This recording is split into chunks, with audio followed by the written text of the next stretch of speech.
வணக்கம் மக்களே, welcome to SKM family. இன்றைக்கி நம்ம ஒரு ட்ராவல் விலாக் தாங்க பார்க்க போகிறோம். சிறுவாபுரி முருகர் கோயிலுக்கு தாங்க கிளம்பிட்டுருக்கோம். சுரேஷ் கண்டிப்பாக இந்த கோயிலுக்கு போகணுன்னு சொல்லிட்டு இருந்தாங்க. அதுக்கு நேரமும் அமைஞ்சாச்சு. இந்த சிறுவாபுரி முருகர் கோயிலுக்கு நாங்கள் போகிறது இது தாங்க ஃபர்ஸ்ட் டைம். 12 மணிக்கே நட சாத்திடுறதா கூகுளில் ரிவ்யூவில் போட்டிருந்தாங்க. ஆனால் நாங்கள் கிளம்புனதுக்கே 10 ஆயிடுச்சுங்க.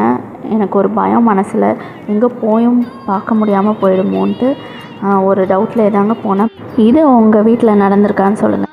அடுத்த நாள் காலையில் 5 மணிக்கு ஏங்கிறோம். 7 மணிக்கு ரெடியாகி கிளம்பி வீட்டை விட்டு ஓடியே போயிடணும் வெளில அப்படி இப்படின்னு நினைப்போம்.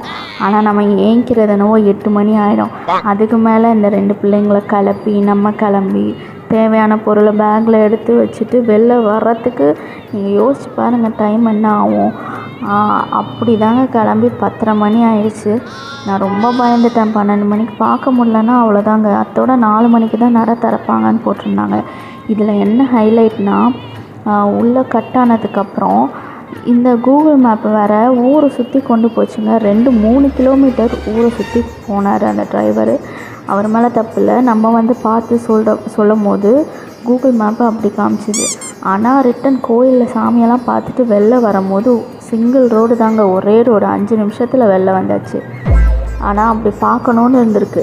காரை விட்டு இறங்கி குடுன்னு ஓடி அவரை கடைசி நிமிஷத்தில் முருகரை சந்தித்தோங்க, தரிசித்தோம்.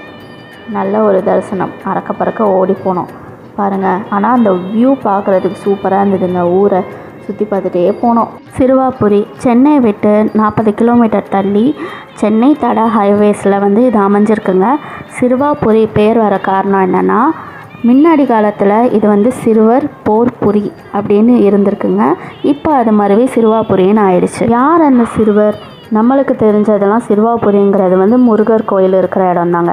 ஆனால் இது முன்ன இருந்த காலத்தில் லவாகுசா, அதாவது ராமரோட 2 பிள்ளைங்க இங்கே தான் இருந்ததாக கூறப்படுது. அவங்க இங்கே இருந்து போர் புரிஞ்சதாக சொல்லப்படுதுங்க. இந்த சிறுவாபுரி கோயிலானது 500 வருஷம் பழமையானதுன்னு சொல்கிறாங்க. அதோட இங்கே இருக்கிற முருகர் வள்ளி மணாளராக காட்சி புரிகிறாங்க, வள்ளியோடு சேர்ந்து திருமண கோலத்தில். இந்த கோயிலோட சிறப்பு என்னென்னா, இந்த கோயிலில் இருக்கிற முருகரோட வாகனமான மயில் மரகத கல்லால் செய்யப்பட்டதுன்னு சொல்லப்படுறாங்க. சிறுவர் போர் புரின்ற மாதிரி சிறுவர் அம்பு எடு அப்படின்னு சொல்லிட்டு இருந்திருக்காங்க. அப்புறம் அதுவும் மருவி சின்னம்பேடுன்னு ஆயிடுச்சுங்க. இந்த ஊர் பேர் சின்னம்பேடுன்னு சொல்கிறாங்க. இந்த கோயிலில் உற்சவர் முருகராகவே இருந்தாலும் அண்ணாமலையார் உண்ணாமலை அம்மனும் இங்கே பிரசித்தி பெற்று நிற்கிறாங்க. இதோ வந்தாச்சுங்க கோயில். நாங்கள் அது கோயிலோட வலது கை பக்கமாக வந்திருக்கோம் போல். ஊரெல்லாம் சுற்றி முடிச்சுட்டு மணி 12:03 ஆயிடுச்சு. சரி, ஏதோ ஒரு நம்பிக்கை மனசுக்குள்ளே இருந்தது நட சாத்த மாட்டாங்கன்னு. கார் நிறுத்திட்டு செம்ம வெயிலுங்க, செம்ம வெயிலில் ஓடணும்.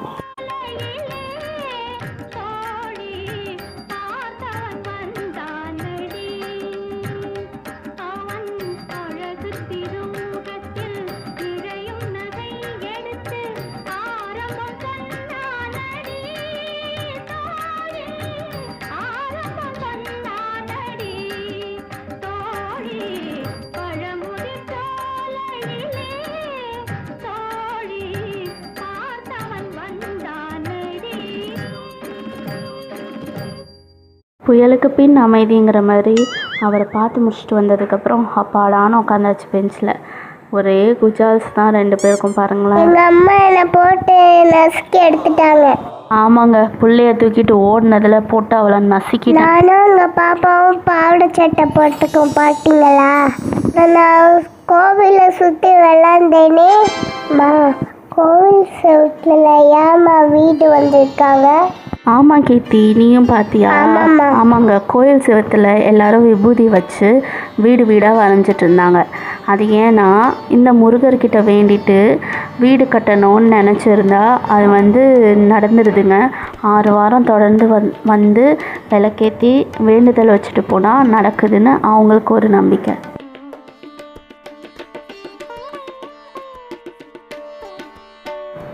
எதுக்கு மூஞ்சி அப்படி உருன்னு வச்சுட்டு இருந்தான்னு பார்க்குறீங்களா? சேமியா ஐஸ் பார்த்துட்டா அந்த அம்மாவுக்கு ஐஸ்கிரீம் வேணுமா. நாங்கள் வேணான்னு கூப்பிட்டு வந்துட்டோம். இப்போது பின்பக்கம் ஒரே அட்டகாசம். தங்கச்சி எழுந்துட்டாங்க.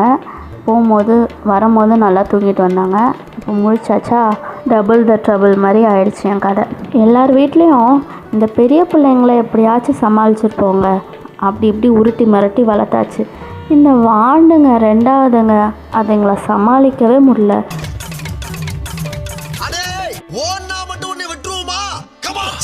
இப்படியே வீடு வர வரைக்கும் அவள் ஓட நான் பிடிக்க சேட்டை குட்டிங்களாக இருக்குதுங்கப்பா இதுங்க. எங்கள் வீட்டு சார் அக்காடான்னு ஃப்ரெண்ட் சீட்டில் போய் ஜாலியாக உட்காந்தாச்சு. அவ்வளோதாங்க, இதுதாங்க எங்கள் பயணம். சிறுவர் போர் புரின்னு இல்லாமல் இது எனக்கு ஒரு பெரிய போராயிடுச்சு கூட்டு போயிட்டு கூட்டு வரதுக்குள்ளே. இந்த வீடியோ எப்படி இருந்ததுன்னு நீங்கள் கமெண்ட் பண்ணுங்கள். இது தாங்க நாங்கள் எடுத்த ஃபோட்டோஸ். பார்த்து என்ஜாய் பண்ணுங்கள். இந்த வீடியோ உங்களுக்கு பிடிச்சிருந்தா லைக் பண்ணுங்கள், ஷேர் பண்ணுங்க. அப்புறம் ஒரு ரிக்வெஸ்ட், சேனலை எல்லாரும் சப்ஸ்கிரைப் பண்ணாத பார்க்குறீங்க. சப்ஸ்கிரைப் பண்ணீங்கன்னா எங்கள் வீடியோ உங்களுக்கு ஃபுல்லாக வரும். நாங்கள் நிறைய நல்ல நல்ல வீடியோஸ் போட்டிருக்கோம், பார்த்து என்ஜாய் பண்ணலாம். அதனால் பெல் பட்டனை கிளிக் பண்ணிடுங்க. See you soon on my next video. இந்த மாதிரி நீங்கள் போன கோயிலெலாம் என்னோடய கமெண்ட் பாக்ஸில் கமெண்ட் பண்ணுங்கள். நீங்கள் உங்கள் ஃபேமிலியோடு போன அனுபவத்தை என் கூட ஷேர் பண்ணிக்கோங்க. மீண்டும் சந்திக்கலாம். பாய் பாய்.